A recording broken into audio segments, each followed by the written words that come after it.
धैर्य मैं तुमसे एक जैन कथा कहूंगा। एक जैन भिक्षु जंगल में से गुजर रहा है।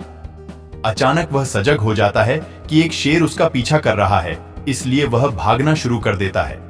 लेकिन उसका भागना भी जैन ढंग का है। वह जल्दी में नहीं है, वह पागल नहीं है। उसका भागना भी शांत है, लयबद्ध। वह इसमें रस ले रहा है। यह कहा जाता है कि भिक्षु ने अपने मन में सोचा, चाहिए, और शेर उसका पीछा कर रहा है। फिर वह ऊंची चट्टान के नजदीक पहुंचता है।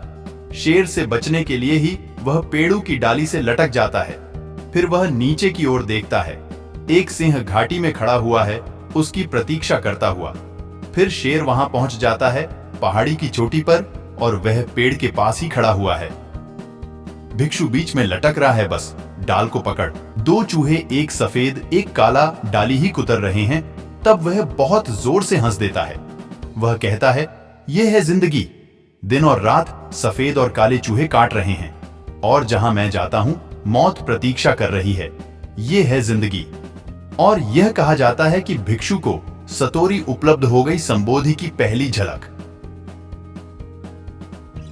यह है जिंदगी।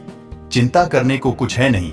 चीजें इसी ओर देखता है, यह जानने के लिए कि इन थोड़ी सी आखिरी घड़ियों का आनंद कैसे उठाया जाए। उसे होश आता है कि डाल के बिल्कुल निकट ही कुछ स्ट्रॉबेरीज हैं, तो वह कुछ स्ट्रॉबेरी तोड़ लेता है और उन्हें खा लेता है। वे उसके जीवन की सबसे बढ़िया स्ट्रॉबेरी हैं। वह उनका मजा लेता है। और ऐसा कहा जाता है कि वह उस घड़ी में संबोधि को उपलब्ध हो गया था।